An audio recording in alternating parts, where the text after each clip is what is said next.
Dietary is important, but that these people who had lunches, regular lunches with friends, that they would go on walks with other people, that they kind of had a routine, that they would walk through their neighborhood and people would wave, they were known, and they expressed love and they received love, and there's an energy to it for sure. And I just thought, wow, I got to make sure that's built into my life. And luckily, I married young and I married really well to someone who takes care of me and looks out for me, and that's like my number one defense. And then I got a passel of kids that I got to look out for, and hopefully someday they'll look out for me, but I'm not sensing that yet.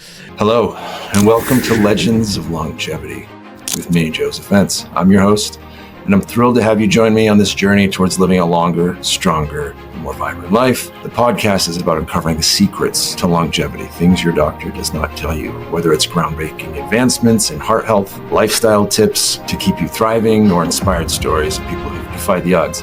Together, we'll explore the tools, techniques, and mindset shifts that can help you unlock your fullest potential. Whether you're here to learn how to enhance your well-being, support your loved ones, or just stay ahead of the curve in health and wellness, you're in the right place.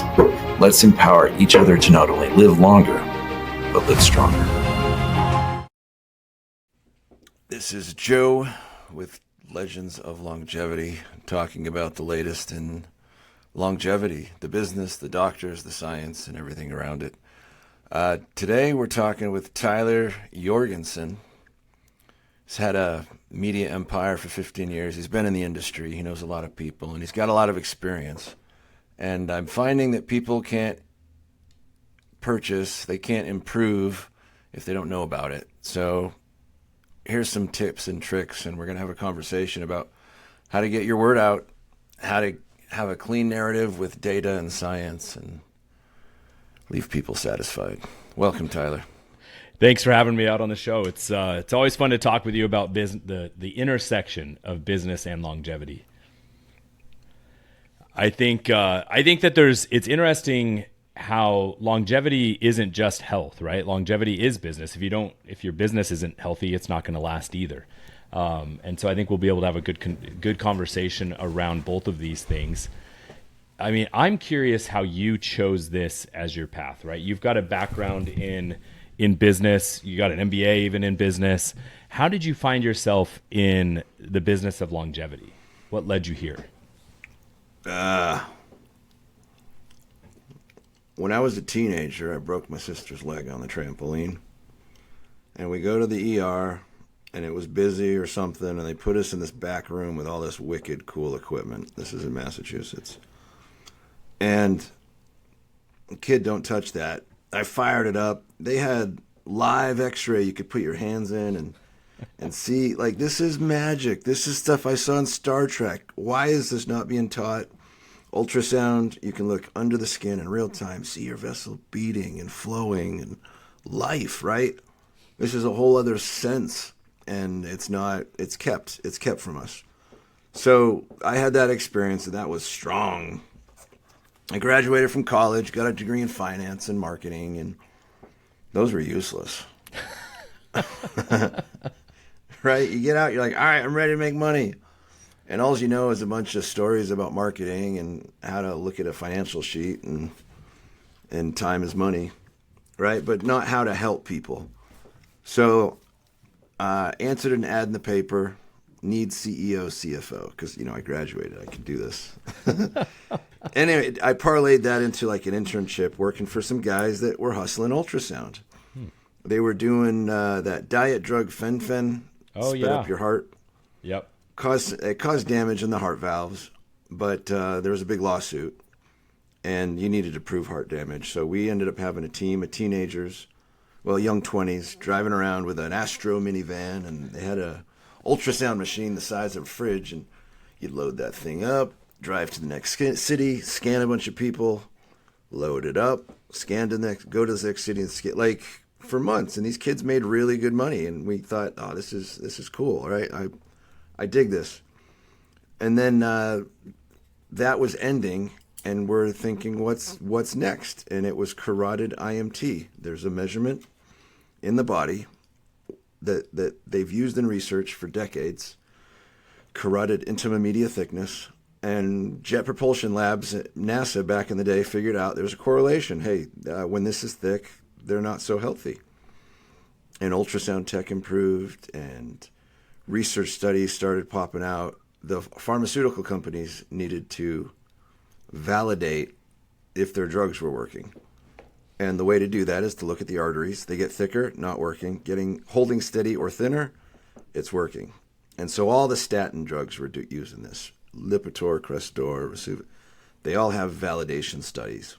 But you got to validate the validator. So then they compared carotid IMT to blood pressure. They compared it to any risk factor you can think of, ApoA, ApoB, diet, biome, gut biome, stress in the general population, 10-year framing. It's well studied. Anyways, I figure, hey, there's enough public research. I can make a report out of this. I can tell you how you compare to normal. And the only people who buy that are fancy pants doctors who have heart attack and stroke prevention programs. And so soon I found myself in business, scanning doctors, their patients, showing them how to do it, teaching it. And it's such a specialty that, although I got degrees, but they don't, it's the life skill that ended up being useful. Sure. So, I mean, you had an interest in health early on, but really from like the tech and the, the side of it that maybe doctors don't really take, right? They're going through the textbook. You're going through, look at these equipment, look at this cool stuff that we're not utilizing. And so after doing that other thing, you started Vasolabs. You guys say you do advanced cardiovascular health screening. So this is what you guys do. What was some of the biggest obstacles that you faced when you're starting this company, like getting doctors to want to do it, want to invest in it? What were some of the biggest barriers?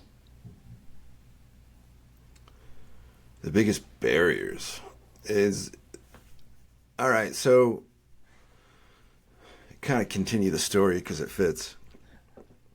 I got to go to conferences.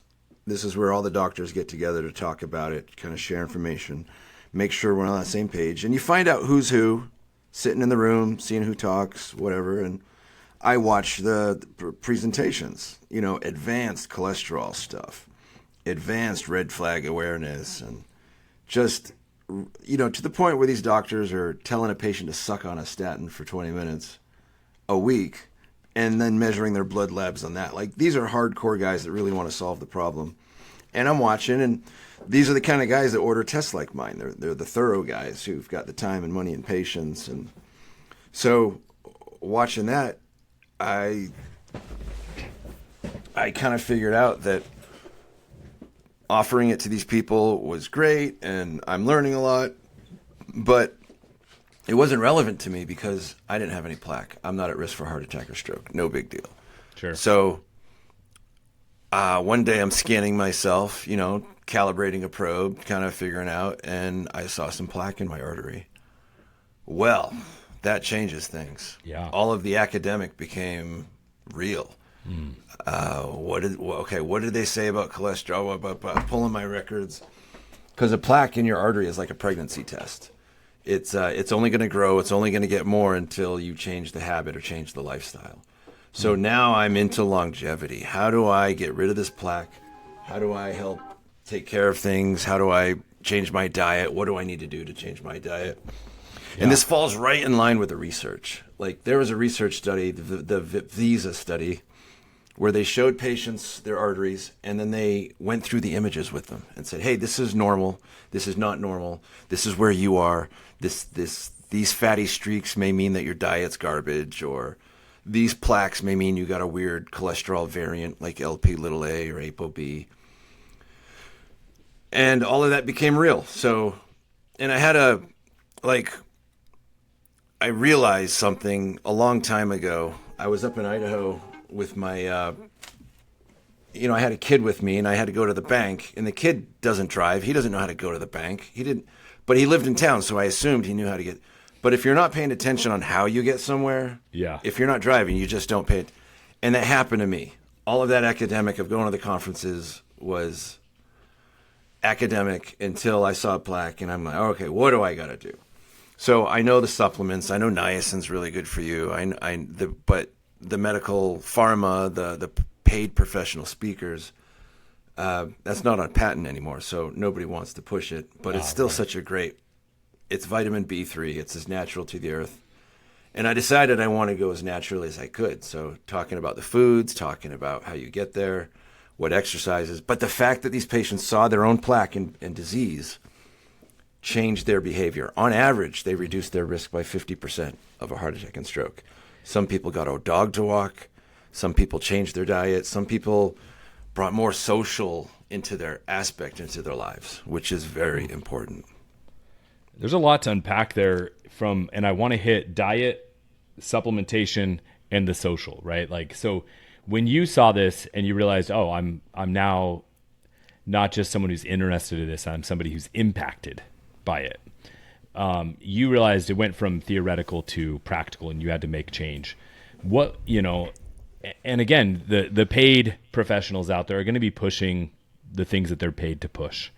So how did you cut through that first and find the things that were the natural things, the more maybe less biased things? And what were the first changes that you personally made? Yeah, let's talk about how I saw it. Okay. Working in doctor's offices, scanning for 15, 20 years, you hear the pharma rep come in and do their pitch. And they got a slick pitch, yo. They actually fly out to a central location with the other reps and they get trained on how to do a slick pitch. And they will weave and step right around the really important or less important. And so the doctors, if they're good, are paying attention and they kind of figure it out. But just the volume of the misinformation, the volume about vaccinations, the volume about cholesterol, you're going to think a certain way. And I think the education system makes smart people dumber in a way that we trust books just as much as we trust, someone we met's experience. And that may be a misprioritization or a miscalibration. But that's something there. Like, which story am I telling? Well, you're talking about how you were hearing all of the pharma reps. Oh yeah, and then what you see. So comparing with other doctors, and you find out that the doctors who are kind of really independent are on their own, because if they work for a clinic or a hospital, they're managed, baby. They're managed. They got to see a patient every 10, 15 minutes. If they get behind, they're screwed for the whole day. Yep. You're probably going to walk out with a prescription because they tell doctors and they give them every moral excuse possible to write a prescription and let the patient decide if they want it. If you don't want to write that, just write it anyways, and that way the patient will have an option to fill it. And but get those prescriptions rolling, baby. And finding out, I was in my MBA, and one day a professor said everything in the future will be subscription. And I was like, no, we got Napster, yo. We can just download the songs. But he was right. He was very right. And our music, our everything, even our prescriptions are on monthly subscriptions. Dude, that's going to be a rap song, isn't it? So it's like your doctor. You're going to see him every few months, and he's going to put you on a 30. And these drugs don't quite cure you, but they may help you. We do have a few cures, but if you look at the patents that are coming out and the work, it's all on not cures, but help you alongs. Mm-hmm. And I mean, the whole food pyramid is freaking wrong. Yep. Oh, I learned something super valuable from one of these docs. You cannot overeat real food, like beef and whatever. You can't. Your body can only metabolize so much. You can stuff it down the gullet, but you only have so much bile to actually process it. But you can overeat on carbs and sugar. Your body will save all 20,000 calories that day. But if you're eating beef or meat, substantial, that you can only get like 2,000 or 3,000 calories a day saved. Yeah, it's pretty wild. I've heard that before, that if you're eating real foods and good quality foods and healthy, good grass-fed beef, like your body is designed to handle it. And, but your body's not designed to handle processed foods and sugars and that kind of stuff. So were those some of the things, I mean, was that even something that you ate? Like what led to you getting that plaque? Oh, I was a big boy. Okay. Okay. I was 85 pounds heavier. Oh, wow. Yeah. All my clothes, it was one of those where you're like, my clothes ain't fitting. And then you get bigger clothes, and then soon those ain't fitting. Yep. I was on this runaway train. Yeah. So you had to make some lifestyle changes. What do you think was the biggest one that you made right away? I made the conscious decision of what I like to eat. Mm-hmm. Instead of soda and sugar drinks, I mean, drinking your body stores all that, yo. And even if you go sugar-free, your body still spikes insulin. And that's not cool. But deciding I like herbal tea. Deciding I'm going to value a florid box in my house where I can have something like a medicine to calm me down or perk me up or whatever, and enjoying that in that aspect of it. Like, I'm going to live this part of life a little better and not just get microplastic soda down my gullet. Right. Made it a little bit more ceremonial, that kind of stuff. Oh, that's cool. I like the ceremony of it all. I think that's an important part of living. I mean, that's part of the society thing. And you mentioned social is a part of that actually leads to and benefits longevity and health. I don't hear a lot of health practitioners or any talking about that, right? Maybe mental health professionals, but not people in direct medicine. And so talk to me a little bit about how that's real. How does that impact the people? holistic healers have been taken from us. Like, there's no one in society to point out you're lonely. Wow. Yeah, that's kind of profound. What was the question? Well, just, talk to me a little bit more about how, loneliness is a great way to take it. So what are the negative impacts of loneliness? And therefore, what are the positive impacts of being engaged in a healthy society? You know those guys that like work really hard and everybody values them and they retire and then a week or two later they're dead? I sure do. Soon after. It's so sad. I mean, that's part of it. Being in the game is being in the game. People who check out with no plan B. I mean, it's so important to be of service, to love, and to be loved. I think Hitler tried some experience with babies. I've heard about that anyways, where nobody touched them, and right. That didn't work out. But kids raised by wolves even do better than. Yeah, well, wolves cuddle, Yeah. Wolves are affectionate. They're pack animals. And I think humans are pack animals too. And one of my MBA professors wrote a book called Tribal Leadership and how we naturally work in these certain size groups. And so to create change, like finding ways to leverage those group sizes is really, really positive. And I've seen that. I've seen I've seen what you were saying, where somebody who led a life of service and fulfillment retires, and just the rapid decline of really being in health to not health is they really lost their remarkable. place. Yeah, they lost their place. Yeah, and I used to think it was, they just didn't have meaning, and I think that's part of it. But I also think it's the disconnect from other humans, right? If all of a sudden now they're not socializing and interacting. So was that something that did you already have good community or was community something you had to work on to regain health? Well, I had read about the blue zones in, where people lived a really long time, and that kind of got dismissed, or it wasn't in the news, or it certainly wasn't explored enough. But so I read up a lot on it, and dietary is important, but that these people had regular lunches with friends, that they would go on walks with other people, that they kind of had a routine, that they would walk through their neighborhood and people would wave, they were known, and they expressed love and they received love, and there's an energy to it for sure. For sure. And I just thought, wow, I got to make sure that's built into my life. And luckily, I married young, and I married really well to someone who takes care of me.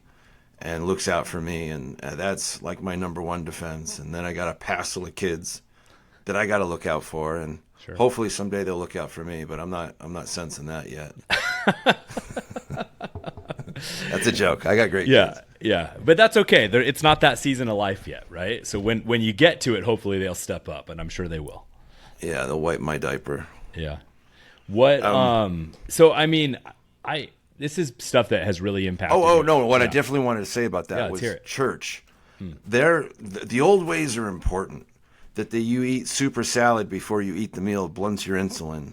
Like there's all these old traditions that we toss out without thinking about it, but the old ways had value. So, oh gosh, I was leading Yeah. into, this is an important point. I definitely, churches. Well, you were bringing up church and your community. Yeah.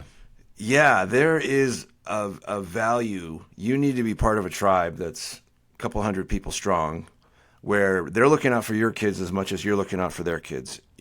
You feel safe with sleepovers. A community where if somebody cheats on their spouse, they're ostracized. Like it's bad, it's tacky. You're ostracized, or you just don't do that. And life can be so much more fulfilling if you can live in a value system, a high trust value system where you are known, you deliver service. There's consequences for really bad behavior. Yeah, holding people And there's accountable. forgiveness. Yeah, accountability doesn't mean, I'm not a huge fan of ostracization or that kind of stuff, but accountability I am, right? Like in any community, people make mistakes, but to have a safe place where they can heal and do better and be called out to do better is super important. And so you started making these major lifestyle changes for you. You started, getting, making a commitment to eating better. You lost 80 something pounds. When you look at cultural trends right now, and aging is, we're not aging well, right? This is a generation where I think we're seeing that the parents are outliving their kids. And I'm watching that as friends of mine are passing away in their 40s and 50s from heart disease. And I was talking to somebody the other day, and I was like, I really wish they wouldn't call it heart disease, because I think it is, sure, that might be what happened, but it's ignoring what led to it. And I feel like we need to be addressing what's causing that instead of just what ended up happening. I've gone through a hard time over the last few years. I'd put on a bunch of weight. I've lost, almost over 50 pounds in the last 6 months. Wow. Getting back into my health. I used to be really into fitness. I've owned supplement companies. I've owned gyms. I've worked in the industry, and I'd let myself go. And I didn't have anyone calling me out. And so I finally called myself out and turned the ship and started fixing that. And because I don't want to die of obesity or from obesity, right? Like I know the impact of carrying that much unhealthy fat on my body. And so I'm like, it's time to fix it. Time to start rebuilding muscle, time to start getting rid of that. So with all that being said, what are some of the trends that you're seeing where we are starting to make change? Dude, I'm pumped. They're bringing tallow back to some of the fast food joints. It's big right now. It's fascinating. Yeah. Before tallow, I was seeing like peanut oils and things like that, even coming back and getting away from seed oils. If you want to know, the way I like to frame this is looking at a picture of America in the 1970s at the beach and now. What's the difference? Yeah.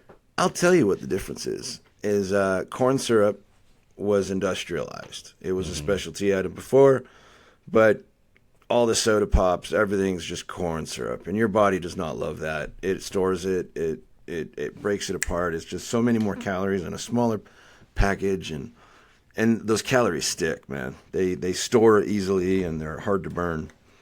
Number two is the seed oils. McDonald's and all the fast food joints used to deep fry in beef tallow, real stuff. But some dude who makes cotton had way too many seeds because they got to pull the seeds out of the cotton. Yep. And they're like, man, it's just a waste to throw this away. What do we do with it? So then they figured out how to put hydrofluoric acid in there and squeeze it real hard and make engine oil. And so cottonseed engine oil, man. That was good. Also Crisco. But World War II, it was an engine lubricant. Yeah. And then in the 70s, they tried to feed it to cows, and it's a shame those cows died. But in the 90s, you can look at Malcolm Gladwell's book. I think it wasn't Blink, but it was one of them where Tipping Point. And McDonald's has a research lab, and they go over this. And everybody agreed the tallow tasted better. It browned better. Tallow burns after a few hours of deep frying. Yep. So you got to redo the whole batch. Yep. But Crisco or cottonseed oil does not. And anyways, on the mice studies with the cottonseed oil, testosterone went down 40% in the mice. And since America and all the kitchens switched in the 1995-ish to that, testosterone's down in the Gen Pop like 40%. Wow. But the human studies are difficult to find and not quite forthcoming. But you can find it in the mice studies and the cows right? And I feel like people should learn how to read research studies. Like, they use different keywords. And it's designed to be a little bit difficult to get through. And they say, they use the highfalutin English when simpler English would do. But learning how to get those keywords, how to read it, how to get to the conclusion, and I think that's a skill that is pretty important right now. Yeah, we are seeing an actual decline of, I believe the average IQ is down about 5 points in the last 10 years. So like we're seeing, and I can't find the source for that, but I read it recently. And so, but we're seeing people are not as good at just basic intelligence, but they're really struggling with critical thinking because we've become headline readers, right? We'll read a headline, maybe the first paragraph of an article, and think we know what it says, let alone going to the actual source data, like the research document that was written about, right? That's not happening by the general population. There's always outliers of people who do it.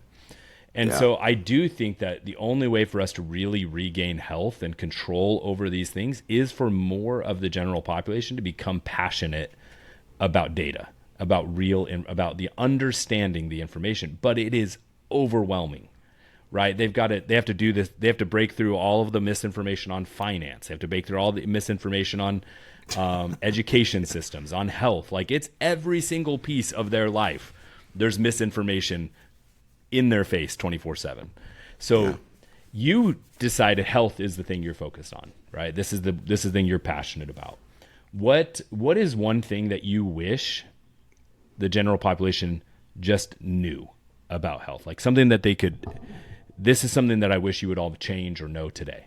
I wish they knew what they were up against. That the tobacco companies purchased the snack companies in the 80s, and all of those evil scientists applied their evil wares into making the scientific confection we have called taquitos.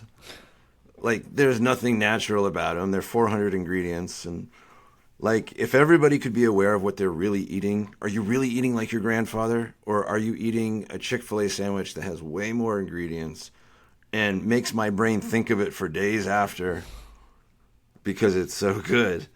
Like, there's evil scientists up against you when you're eating. And that the scientific statement, I bet you can't eat just one. Like, if you're a gambling man, they're going to win because they're more right than not. They've got that thing and it's salted. not just because they taste good, right? That's the trick. It's not just, oh, those were so delicious. It is chemical. It is engineered to make it to trigger your body in a way where you will want more than one. And that's tricky. Like, I'm a marketer, and so like there's parts of it that I find fascinating and parts that I find of influence and that I think are remarkable, but also there's ethics to it. And I think they've way overstepped what is ethical in terms of the way things are being engineered. I mean, you're bringing up things. Some of this stuff I knew about, but some is new information to me. And there's I would say we're fighting an uphill battle. But there is a little bit of self-selection happening too, right? Like the people that are most impacted by this, their lifespans are shorter. And so, the healthy people there's going to be some survival of the fittest and things happening. And I do see a tide. I read another study that said last year was the first year in like 30 years that the obesity rate actually declined in America. It wasn't substantial. Wow, but it was the first time. And a lot of it came down to the study said they really saw a correlation to the acceptance of GLP-1s. What's your take on things like on people doing that kind of stuff, like Ozempics and things of the world? It's too good to be true. There's a cost. And that's about it. Like I've seen on Repatha an arterial age half, and I didn't see any damage to the artery, and the person was still walking, talking, and they can eat all the garbage they want, and their arterial health, like it's just too good to be true. Maybe in a few years it'll be confirmed. It'll take me a decade or more because I don't know the long term, like Sure. schizophrenia or Alzheimer's but like, dude, just eat a good meal. Eat what your grandfather ate. Get a good steak. Get some carrots out of the earth. Eat some cilantro. Talk with your friends. Enjoy life. Like to medically depend on a shot so that your horrible habits are rectified it's an amazing tool, but wow. Yeah, and I think if more people approached it as a tool, I think more people in the community would be accepting it. But they're seeing it as, well, you're not learning, you're not replacing habits, you're not actually healing, you're just masking. My only counterpoint to that is, it's probably easier for that person to learn to eat well with having a little bit of help than it was to replace 30, 40, 50 years of those habits, right? Like, but it's always better to not have to use a crutch, right? If you don't have to. Use a crutch. Like, do you agree that if you're over 300 pounds, you're probably not going to make it to age 70? Your friends will start dropping off around age 50. Like, yeah, I'm at the point where I'm watching that happen in my life. I'm so sorry. Having friends, pass away before they hit 50. I have, yeah, absolutely. I believe that. Like they won't be able to see their grandkids, and that it's celebrated in the magazines, huge body health. Like, I don't see the celebration. I don't see that, but I do. The propaganda, I guess, is what I'm saying. I think there's a little bit of that body positivity movement, and Lizzo was in the news about this recently because she used to talk about she loved her body, and then she lost a ton of weight, and everyone's like, well, what about, like, why are you going to go lose weight if you loved your body? And I think the challenge is you can love yourself, and you can have positive self-worth, and still recognize I am not in my optimal health. It doesn't mean because I am overweight, I am unworthy, right? That is not a healthy narrative either. But to say I am out of balance right now by overbalancing the scale, that's okay. It's okay to say that. And I think sometimes in the positivity movement, we think, well, we have to be only positive. It's like, no, we can still say this human is valuable. This human has worth. This human doesn't deserve public scorn and criticism. I'm okay with that. Like, I don't see that as a healthy thing. But someone's loved one to be able to say, hey, I'm noticing you're letting yourself go a little bit. What are we going to do? How are we as a community going to hold you accountable to this? And like when I put on weight recently, like I needed that. And I had a couple of friends that would reach out and kind of say, hey man, let's go to the gym. But I was working through mental stuff. So I got there, and now we're getting there. We're building those habits back. But I think the challenge is we mistake being positive about the person with positive, meaning that we have to accept their bad habits. And I think that's where the mistake is. Yeah, you are such a generous, carefully loving person. So I'm talking about ostracization and freaking... hardcore. I am an empath for sure, man. I'm a heart first person, but because of that, I am so concerned about people whose lives are being cut short because they're not getting lovingly called out. Because if somebody is that out of shape and that out of weight and they're that self-conscious and they're that down on themselves, someone attacking them, someone meeting them without love is not going to help them get back in alignment. It's going to probably further their depression and their self-hate. That social aspect we were talking about, that's it. You got to have people who love you enough to come give you a hug attack when you're biting and snarling and grumpy. Yep. And like, let's do this. I'm here. We're a team, and we're not leaving you alone. Yep. I promise I'm more sympathetic in my real life, but when I'm laying out, like, this is the way to think. Oh, I get it. And I've seen that in you as we've talked through the months. So I get that. But you talked about blue zones, and I think that's really fascinating because I as I've traveled the world, I realized just how unique the American perspective is. And one thing that I noticed when eating in America versus eating in Europe, like let's say Italy, was the carbs I ate there, the wheat I ate there didn't cause any bloating. Like my body processed it wonderfully well. And I read some things about that later on, and I'm curious kind of what your take is on just. I've heard that story so much. Mm-hmm. Everybody tells me that. But if you go to the research, they're like, nuh-uh, there's no difference. Glyphosate doesn't matter. Like, I don't know, man. Everybody in the world is telling me one thing, and the published research is really reticent to make that point. Interesting, because I talked to two different people when I came back. One was a family that owns a bakery, and one was someone who grew up. Their father was a wheat farmer, and they talked about the difference of their family's wheat now than 30, 40 years ago, and really just how the ground being over farmed, nutrients not being allowed to cycle back into the earth, right? The quality of the wheat is different, is the perspective. And now maybe it was also I was just walking around a lot more, right? Because and enjoying more sun, enjoying more social activities, right? So looking at a holistic thing, there was more than one data point to measure, but it's interesting. Yeah, just remember the government hates you. We were just talking about I'm trying to get my self-worth back, Joe. Yeah, the government hates me. I'm gonna cry. Hates me too. This is the same government that killed all the buffalo to deprive the Indians of food and nutrition. The same government that did the Tuskegee experiments and sprays poison and calculates death per spray. Like Michelle Obama started out, and she's gonna have this. Exercise, eat better, grow better. And the blobbyists got to her. Within 4 to 6 months, it devolved into move around more, eat less. And so the lobbyists are strong, and the government's not particularly out to protect you. It's out to preserve itself and do whatever. And so I see these good intentions. The Blue Zone reports came out, and everybody's like, yeah, we're pumped. But as it would require our habits to change or our food habits to develop, you saw the message got stripped down. So by the time you received anything in popular media, it was naked. There was nothing left. And so that's why I say get the research studies, find the serious thinkers on subjects, and really dig in. Read enough until you get a valid opinion.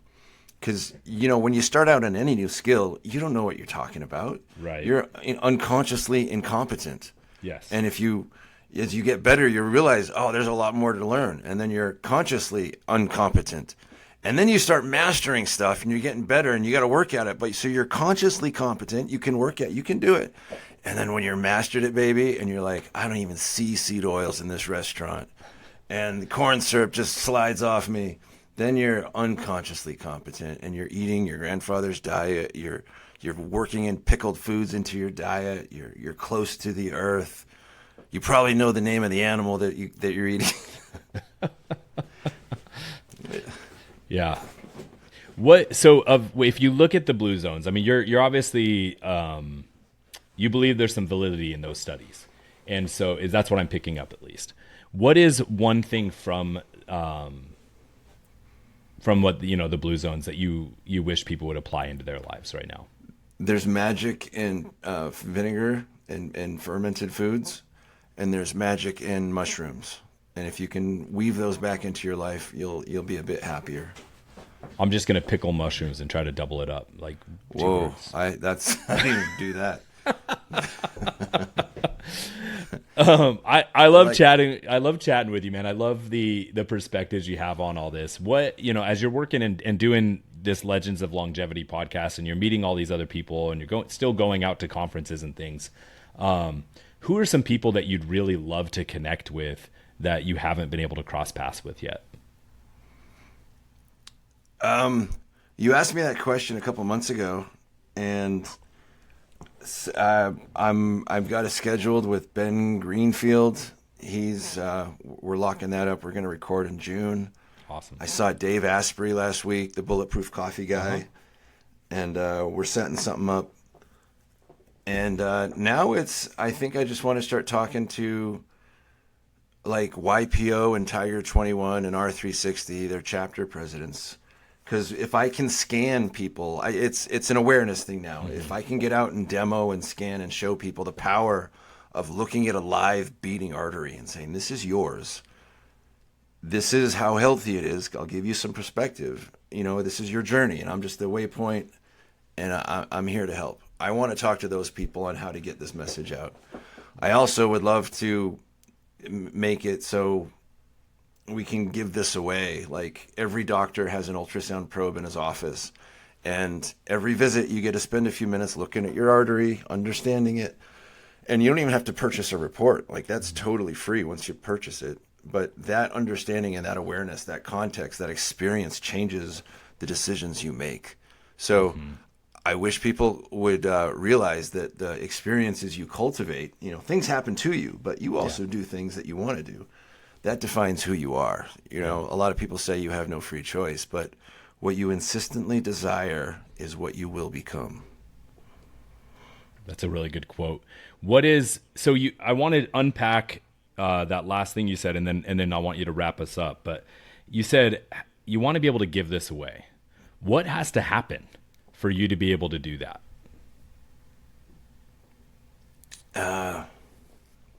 Well, I want to give away the knowledge, but everyone to be seeing their own arteries in every doctor's office. It's heading this way. The machines are cheap, and the quality's good enough that's coming as well.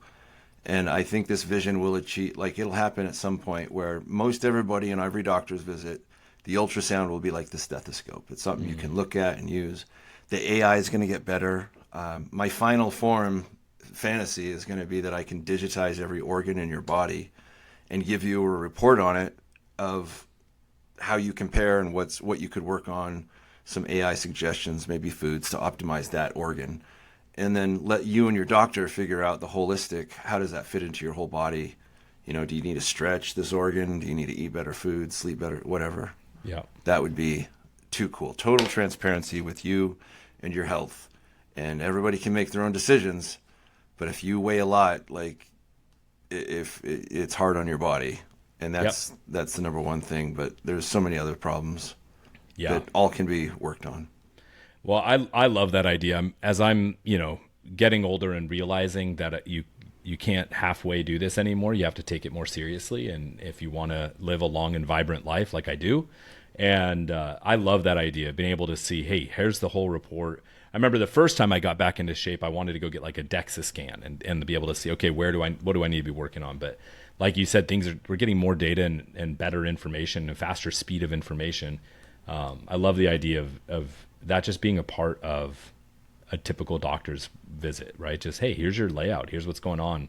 Not just here's the 5 prescriptions I can write you, but hey, here's the data, what you need to do. And, here's some suggestions for it on just a wellness side of thing. I think that's really cool. We'll wrap us up. I'll wrap this up. This is somebody said yesterday, health is a currency that you can spend on what you want to do. And if you don't have that currency, you can't spend it. So invest in your health.